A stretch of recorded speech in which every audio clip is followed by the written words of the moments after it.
Amigas y amigos de Relatos de la Noche, gracias por estar de nuevo en una nueva edición de este programa.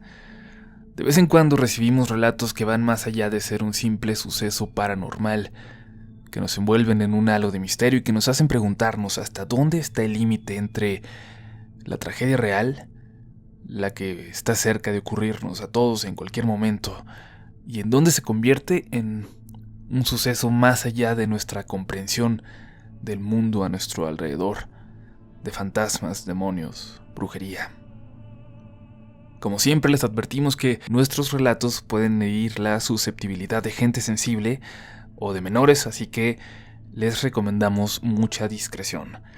Síganme en Twitter y en Facebook, los links están en la descripción de este video y pónganse audífonos, cierren los ojos y déjense envolver por la siguiente historia. Están escuchando Relatos de la Noche. A pesar de que ya han pasado un par de años, pensar en lo que estoy a punto de relatarles sigue causándome una terrible tristeza y un miedo muy profundo.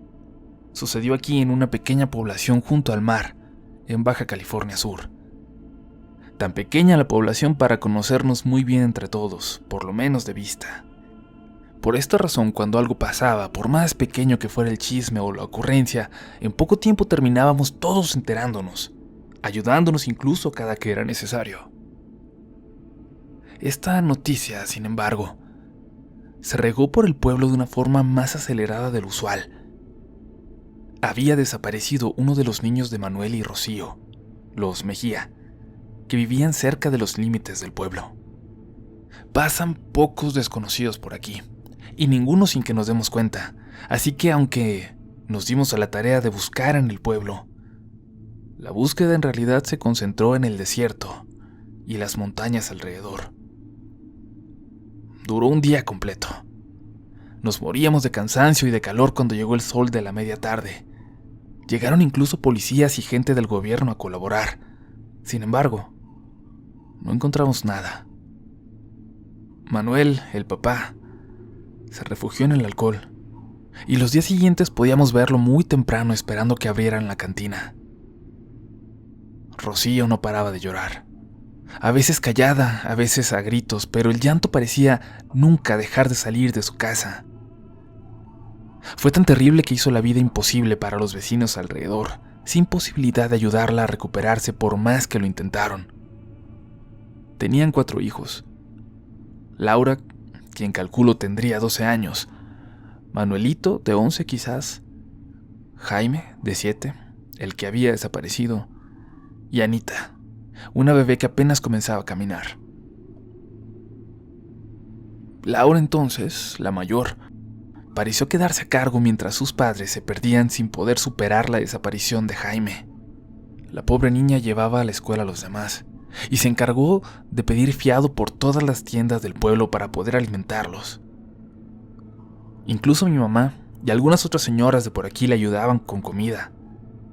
Se hizo común que ella pasara esas semanas con alguna de ellas que había preparado más comida para compartirla con la desafortunada familia. Luego dejó de pasar. Los llantos dejaron de escucharse en su casa. Parecía que la madre por fin se había recuperado y había recobrado las ganas de vivir. Y fue entonces cuando otro escándalo conmovió al pueblo. El señor de la cantina se encontró con Manuel, como siempre, a la puerta de su negocio cuando llegaba para abrir. Pensó que de nuevo estaba dormido, perdido de borracho, pero se horrorizó al darse cuenta de que esta vez se encontraba sin vida. Manuel había muerto en algún momento de la madrugada. Mi madre, al enterarse, fue de las primeras en llegar al lugar, incluso antes de que acudiera la policía. «Hay que avisarle a Rocío», dijo en voz alta, pero nadie se atrevió a moverse siquiera. Entonces se dio cuenta que tendría que ser ella y corrió. Corrió sin saber cómo decirle a una mujer que apenas parecía haberse recuperado de un horrible suceso, que ahora había perdido a su compañero, con quien compartía su vida desde que ambos eran unos adolescentes. Era un día terriblemente nublado, lo recuerdo muy bien. Había un huracán cerca de nosotros. Un día extrañamente oscuro. Cuando mi mamá se acercaba, escuchó el llanto de Rocío salir de la casa. Y temió lo peor. Temió que alguien ya hubiera ido a contarle sin ningún tacto, quizás frente a los niños. Mientras más se acercaba, más intenso se volvía el llanto. Más triste, más profundo. Entró corriendo a la casa, y entonces, al momento de dar un paso dentro de ese patio, jura que el llanto cayó de repente, en un momento. La puerta de la casita estaba abierta, y ante la emergencia se atrevió a entrar, pero no había señal alguna de Rocío, ni de ninguno de los hijos. Pidió ayuda a los vecinos, que se sorprendieron, y es que habían escuchado a Rocío llorar toda la noche anterior. Nadie vio que salieran por ningún lado y todo dentro de la casa estaba intacto.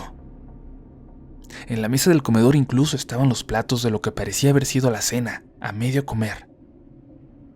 La reacción del pueblo fue la misma, pero esta vez con más desesperación, pensando en el destino de los pobres niños y de la mujer ya en un estado total de depresión.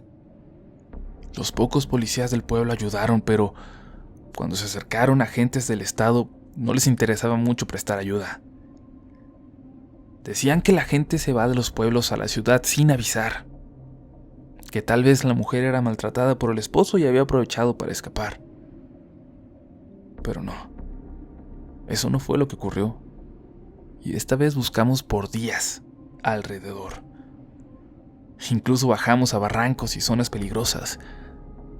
Ni Rocío ni los niños habían sido vistos acercarse a la carretera, ni mucho menos abordando ese único camión que los podría sacar del pueblo.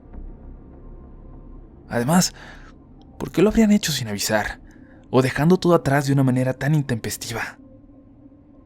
Pues hasta la radio de su casa se había quedado encendida.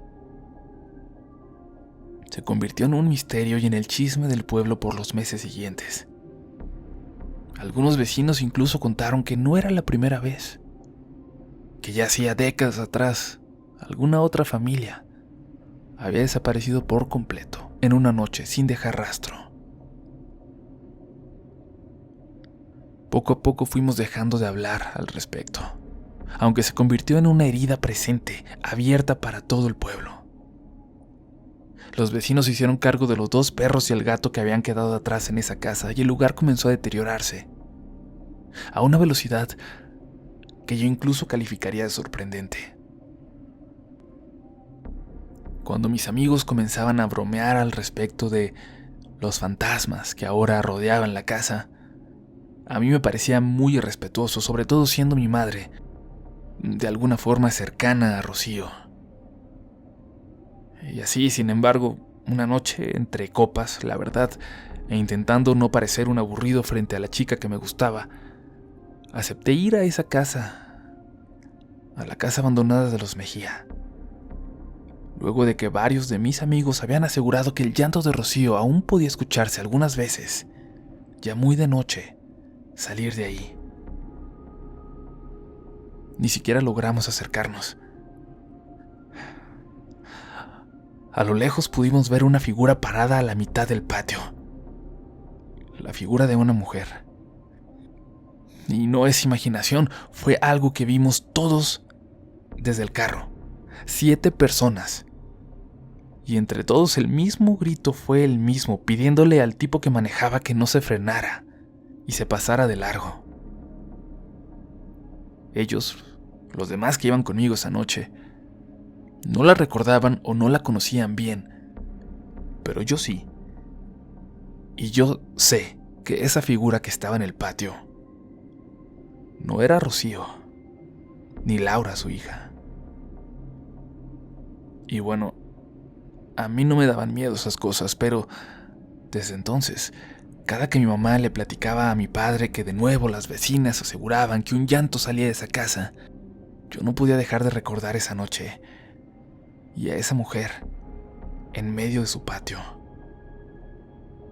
Casi un año después, cuando un huracán de nuevo estuvo a punto de tocar el pueblo, coincidentemente, volví a presenciar algo que aún no puedo explicar. Regresaba al pueblo con mi padre, y entrando por la carretera que cruza entre dos cerros, pude ver, corriendo no muy lejos de nosotros, la figura de una niña. De una niña pequeña, de no más de 2 años. Le pedí a mi padre que volteara y también alcanzó a verla. Frenamos la camioneta y entonces ya no la pudimos ver. La buscamos y le gritamos. No había carros o gente alrededor y la tormenta ya se veía en el mar a punto de tocar el pueblo. No sé mi padre, pero yo no dejaba de pensar en Anita, la bebé de los Mejía. Y nunca, por alguna razón, nunca se me pudo quitar de la cabeza que quizás fue ella, la niña a la que vi. La casa hace apenas un mes dejó de estar deshabitada. Una señora se mudó a ella y se dice que es la hermana de Rocío, pero aún nadie se ha acercado a hablar con ella. Solo sabemos que nunca antes se había visto en el pueblo. Los llantos aún se escuchan de vez en cuando, pero quién sabe. Ahora se podría tratar de la señora, de la nueva inquilina, que sea la que llora. Y si no es así, me pregunto si ella los escucha. Me pregunto qué es lo que vive todas las noches en esa casa con esa vibra tan terrible, que quién sabe de qué es testigo. Y si la señora sabe lo que ocurrió, o si la señora sabe que todos allí se desvanecieron en un momento. Lo sé bien que los demás en el pueblo no lo hemos superado. Y me disculpo si esto más que paranormal parece simplemente un caso de misterio, pero espero puedan escucharme con atención y decirme tal vez qué es lo que creen que ocurre en este lugar. ¿Qué es lo que ocurre cuando alguien desaparece? En el panteón, en nuestro pequeñito panteón, está Manuel, y junto a él hay espacios vacíos esperando a todos los miembros de su familia. A Jaimito, el primero en desaparecer, a la bebé, a Laura, a Manuelito y a su esposa Rocío. La verdad sería menos triste saber que ahora están todos juntos, aunque estuvieran muertos, pero la incertidumbre es insoportable. Insoportable ignorar qué fue lo que pasó con ellos. Insoportable que se fueran una noche y nunca haber vuelto a saber de ellos.